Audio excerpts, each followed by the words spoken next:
আজি আমি ইয়াতে দেখাম কেনেকৈ আপডেট ষ্টুডেণ্ট ডিটেইলছ কৰিব পৰা যায় HOD আৰু প্ৰিন্সিপালৰ লগইনৰ পৰা। প্ৰথমতে প্ৰিন্সিপাল আৰু HOD সকলে লগইন কৰি ল'ব নিজৰ নিজৰ লগইন ID দি। তাৰপিছত আপোনালোকে দেখা পাব ডেস্কবোৰ্ড। ডেস্কবোৰ্ডৰ পৰা আপোনালোকে যাব একাডেমিকৰ পৰা আপোনালোকে যাব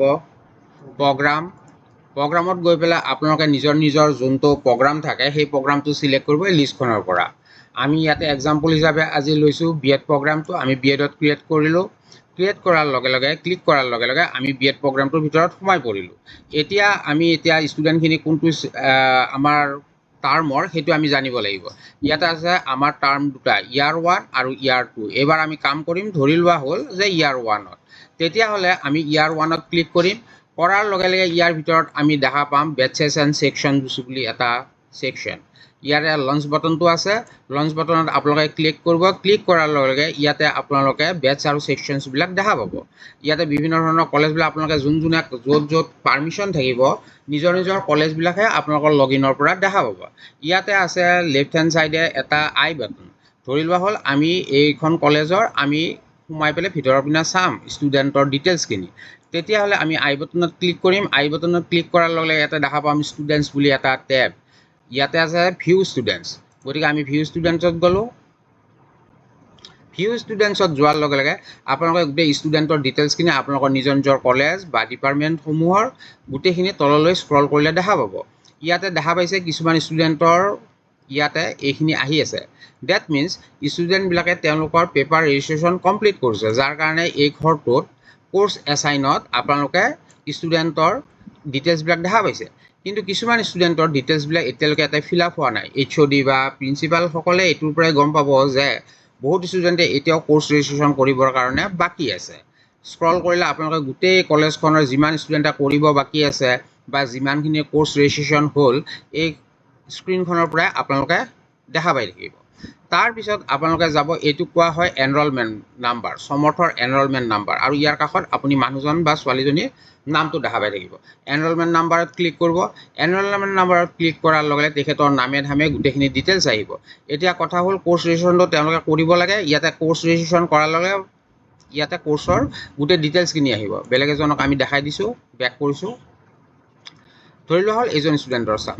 ইয়াতে যোৱাৰ লগে দেখা পাইছেনে এখেতে যিহেতু কোৰ্চখিনি ৰেজিষ্ট্ৰেশ্যন কৰিছে প্ৰপাৰলি, গতিকে কোৰ্চখিনি তেওঁলোকৰ ইয়াতে আহি আছে। যোনে এই কোৰ্চ ৰেজিষ্ট্ৰেশ্যন নকৰে এই কোৰ্চৰ আপোনালোকে এই বস্তুটো ব্লেংক দেখা পাব। তাৰপিছত এই অঞ্চলটোত আপোনালোকে লেফ্ট হেণ্ড ছাইডত এখন মেনু দেখা পাব। ইয়াতে বিভিন্ন ধৰণৰ ছেটিংছ আৰু বস্তুবিলাক ওলাই থাকে। ইয়াতে ধৰক এতিয়া আমি কি কৰিম, ষ্টুডেণ্ট এজনৰ mobile number, date of birth, email ID এইবিলাক আমি চেঞ্জ বা মডিফিকেশ্যন কৰিব বিচাৰিম। তেতিয়াহ'লে তেওঁলোকে আহি পেলাই কলেজৰ প্ৰিন্সিপালক দিব, আৰু কলেজৰ প্ৰিন্সিপাল বা কলেজৰ HOD সকলে এই ছেটিংছত যাব। ছেটিংছত যোৱাৰ লগে আপোনালোকে চাই লওক ইয়াতে কি বস্তু চেঞ্জ কৰিব পাৰি। এই গোটেইখিনি বস্তু ষ্টুডেণ্টৰ আমি ইয়াৰ পৰা চেঞ্জ কৰিব পাৰোঁ। এতিয়া আপডেট ডিটেইলছত যাম আমি।